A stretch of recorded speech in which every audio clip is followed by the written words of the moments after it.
अगर बीजेपी के 303 सीटों में से 76 सीटें शेड्यूल कास्ट और शेड्यूल ट्राइब की चुनकर आई है, तो मुसलमान ऐसा मानते हैं कि शेड्यूल कास्ट और शेड्यूल ट्राइब के लोग बीजेपी को वोट दे रहे हैं। गलत बात है, झूठ बात है, मैं नहीं मानता इस बात को। और मेरा जो तथ्य, मेरा जो कहना है, यही बात थी बाबा साहब आम्बेडकर ने राउंड टेबल कॉन्फ्रेंस में शेड्यूल कास्ट के लोगों को, शेड्यूल ट्राइब के लोगों को सेपरेट इलेक्टोरेट देने की मांग की थी। वो अंग्रेजों ने इस बात को स्वीकार किया था। गांधी जी ने जबरदस्ती करके, उपवास करके हमारे लोगों पर, बाबा साहब आम्बेडकर पर, हमारे लोगों पर जॉइंट इलेक्टोरेट थोपा। ये थोपने की वजह से कांग्रेस की ज्यादा सीटें SC ST की चुनकर आती है। और SC ST के साथ साथ जब बीजेपी सरकार में आती है तो बीजेपी की भी आती है। क्या ये कहा जाए कि कुछ साल तक गांधी जी ने कांग्रेस की मदद की और अभी गांधी जी जॉइंट इलेक्टोरेट उनका था, तो वो जॉइंट इलेक्टोरेट के तहत आज गांधी जी की वजह से बीजेपी की सीटें ज्यादा चुनकर आ रही है, क्योंकि सिस्टम है 330 और 332। पढ़ लेना आर्टिकल संविधान का। बाबा साहब आम्बेडकर ने ही संविधान लिखा है, बाबा साहब आम्बेडकर ने ही संविधान लिखा।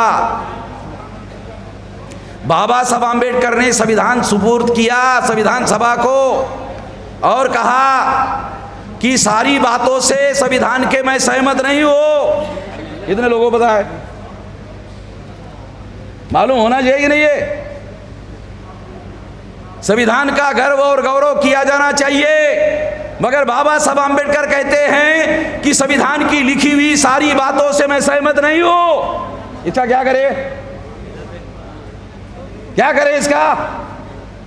तो हमें ढूंढना चाहिए कि वो कौन सी बातें हैं जिसका बाबा साहब आम्बेडकर सहमत नहीं थे। ढूंढना चाहिए, नहीं हमारी जिम्मेदारी है ना। सबसे अहम बात, ये जॉइंट इलेक्टोरेट से बाबा साहब आम्बेडकर सहमत नहीं थे। 131 मेंबर पार्लियामेंट चुनकर जाते हैं शेड्यूल कास्ट और शेड्यूल ट्राइब के। मैं आपको स्टैम्प पेपर पर लिखवाता हूं, आजाद भारत में सेंट्रल की कोई भी सरकार, चाहे कांग्रेस की हो चाहे बीजेपी की हो, कोई भी सरकार आज तक शेड्यूल कास्ट और शेड्यूल ट्राइब के सपोर्ट के बगैर दिल्ली में नहीं बनी। लिखवा लेना और जांच कर लेना जो कह रहा हूं। कोई भी सरकार, कांग्रेस की हो बीजेपी की हो, 131 मेंबर पार्लियामेंट शेड्यूल कास्ट और शेड्यूल ट्राइब के जॉइंट इलेक्टोरेट में चुनकर जाते हैं और इनके सपोर्ट के बगैर दिल्ली में कोई भी सरकार सेंटर की नहीं बनती है। इवन बीजेपी की और नरेंद्र मोदी की कल की 2014 की सरकार, 2019 की सरकार, 2019 के सरकार में 303 सीटों में 76 सीटें SC और ST की बीजेपी की चुनकर गई है। SC और ST के लोगों ने वोट दिया, इस वजह से वो चुनकर गए हैं, ऐसा मुसलमान मानते हैं। गलत बात है, उनको समझ नहीं है। मुसलमानों को ये बात की, मुझे तो बहुत सारे मुसलमानों को जॉइंट इलेक्टोरेट क्या मामला है यही पता नहीं है। वो संविधान में आज भी लागू है ये पता नहीं है। बहुत सारे मुसलमानों को पता नहीं है। बहुत सारे अभी हमारे सांसद जी, हमारे मित्र जो है, वो भी ऐसे कह रहे हैं कि शेड्यूल कास्ट के लोगों को मुसलमानों के ऊपर बुलडोजर चलाए जा रहे हैं, इसलिए खुश होकर बीजेपी को वोट नहीं देना चाहिए। तो उनका मैं कहना है कि देते, हमारे लोग दे रहे, ऐसा उनका लॉजिक है।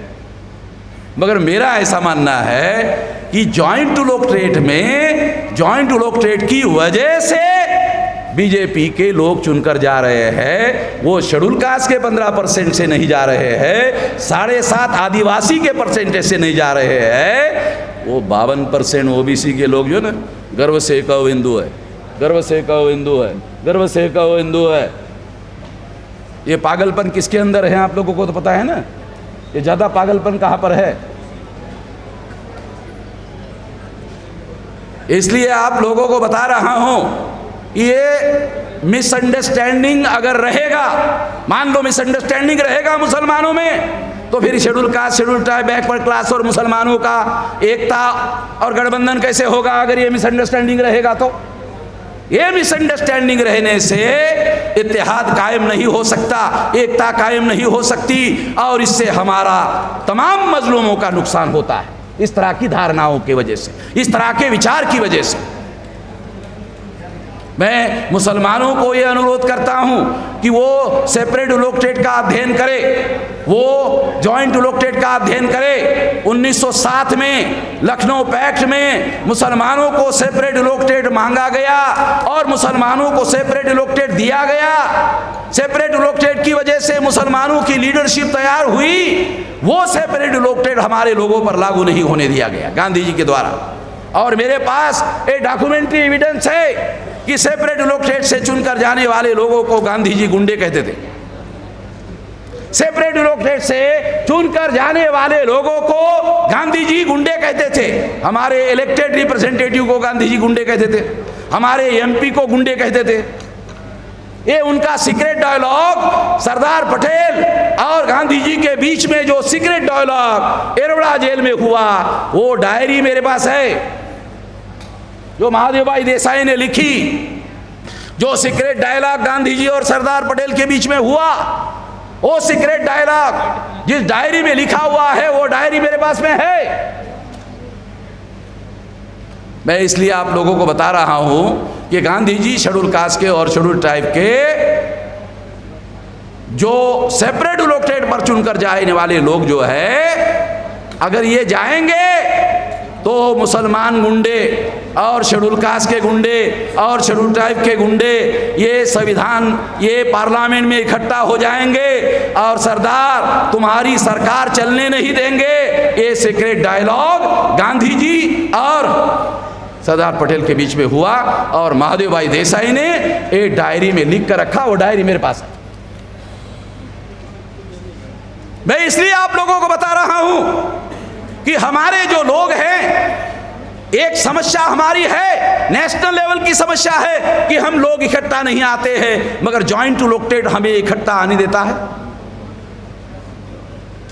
जॉइंट इलेक्टेड से, जिसे बाबा साहब अम्बेडकर ने what Gandhi and Congress have done to untouchable, Gandhi and emancipation of untouchable states and minority, ये 3 डॉक्यूमेंट्री एविडेंस में इन लोगों को, जॉइंट इलेक्टेड में चुनकर जाने वाले लोगों को दलाल और भड़ुआ कहा।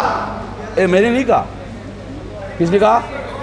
ए बाबा साहब अम्बेडकर ने कहा कि ये जॉइंट इलेक्टेड से चुनकर जाने वाले लोग दलाल और भड़ुए हैं। क्या हमारे पढ़े लिखे लोग इनको दलाल और भड़ुआ मानते हैं जो बाबा साहब मानते हैं?